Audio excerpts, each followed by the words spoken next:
Hi, and welcome to the Thursday Happy Hour Media Pulse.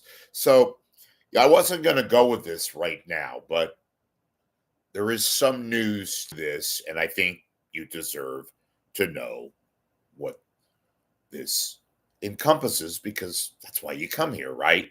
So, Frank Somerville uh, has been dealing with this one last legal situation. It will all be resolved one way or the other come Monday morning in a courtroom in Oakland when it is expected. Now, it's not a done deal, but it's very much expected that there will be a plea deal made and that Somerville's legal woes, at least for now, will be eradicated and he'll be subject to normal probationary situations and abiding by the terms. That's if the judge accepts the plea deal. That has to take place and most likely will. Couple of things. Relatively clean record that Frank Somerville has, and the fact that he poses no threat to the community based on his previous record, even with all the other situations taking place. If the judge in Alameda County accepts the terms put forth by the DA, which has agreed to the deal, most importantly, and the fact that it's in Alameda County, which helps Alameda County considering that it's a fairly liberal, fairly amenable court with regards to situations like this. And in this case, the particular person, even though this is a high profile case, assuming that goes through, then there'll be a plea deal. Okay. And if not, then, we'll see. I'm giving you this information based on my knowledge and based on all the folks that I've spoken to. Somerville himself can't speak because he's obviously got to abide by the court situation, which will again commence Monday at 9 o'clock. We should know by a little after 9 o'clock, and I, of course, will provide you the news of that situation. That's number one. Number two, I've heard through the grapevine that a major series of cuts once again will be hitting Cumulus stations. That's not just here in the Bay Area, but across the land, across the region.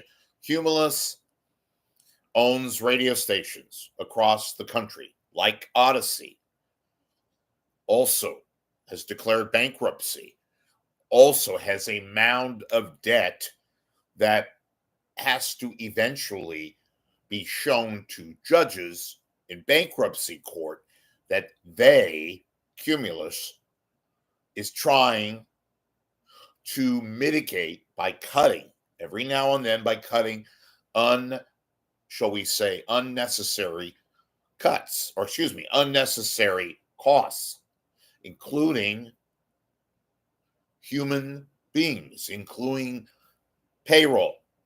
So I would not be totally surprised if one or two major broadcasters, in this case talk show hosts at KNBR, are shown the door, laid off, what have you, that kind of a thing.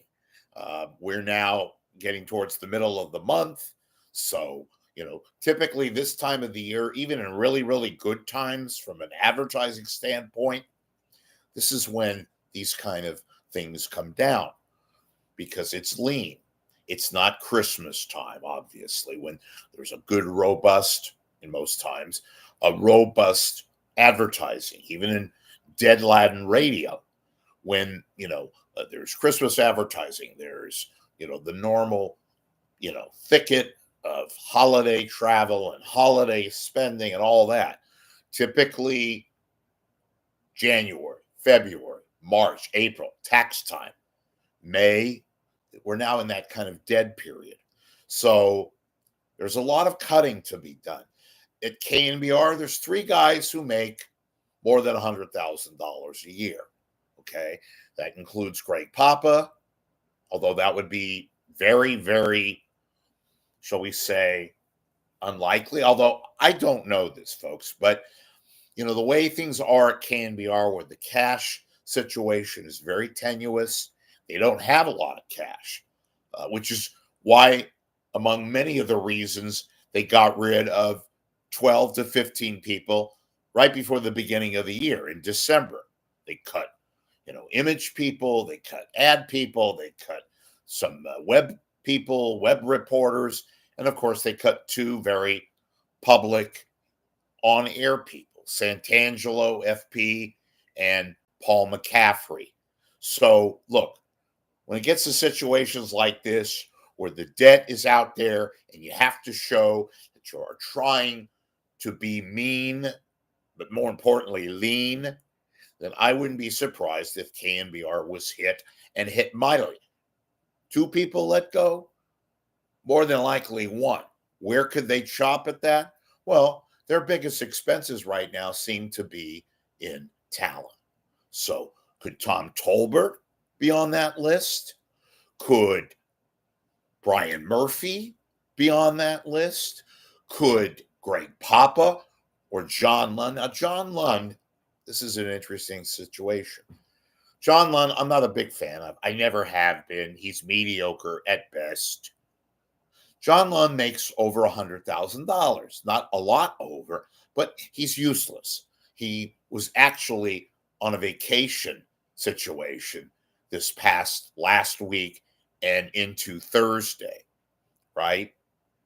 So they have this new guy named John Dickinson, I should say, and he's been filling in. He's not a really exciting kind of a figure, but he knows basketball, he knows football. He can very easily take the place of John Lund. And he also is not making over $100,000. He works well with all the hosts. Papa loves him. Assuming Papa is still on board, I can very easily see somebody like Dickinson replacing John Lund. So a heads up there. We should know pretty soon, if not by the end of the month, very soon afterward. Third thing I want to talk about, excuse me. About 2 months ago, there's another cost-related issue. I talked about the possibility. It's not a possibility anymore. It's just a matter of when, not if. Sports TV segments on local news platforms. It's about to be buy. It's just absolutely what they deem, they being the bosses, the people, the corporations that run these television stations, useless. Most people don't tune in. Even local interest kind of stuff put forth by these anchors, they don't tune in to watch sports on local news. And I mentioned the real possibility. It's not longer a possibility, no longer. They're going to do bye-bye with sport. Oh, they'll announce a few scores every now and then if it's important, if it's a playoff game, if it's something significant. Of course, they will. But you don't have to have a sports anchor do that. You especially don't have to pay a sports anchor. And even though they're not paying, you have to repeat this so many times. It's becoming ad nauseum, but nonetheless, they don't pay the kind of money they used to. It's still a cost that is completely unnecessary. They can use it for something else. Maybe they could buy a few extra sandwiches on the few occasions when they buy lunch for the staff every now and then on a Friday. In any event, sports segments here are not going to be around much longer. Okay? Even at the sports stations like Fox at Channel 2, like a CBS at Pix, like ABC7 with regards to Disney. It just simply isn't in the budget. And they're already cost cutting as it is. So saving an extra 100, 200 grand, not to mention the production costs of having camera crews and having a producer, having various people, personnel necessary to carry on a full-time sports department, it just isn't in the cards. That's going to develop probably within the next couple of months. but it's definitely bye-bye. They don't want to spend any what they deem unnecessary money in an area where people are simply not watching. See you later.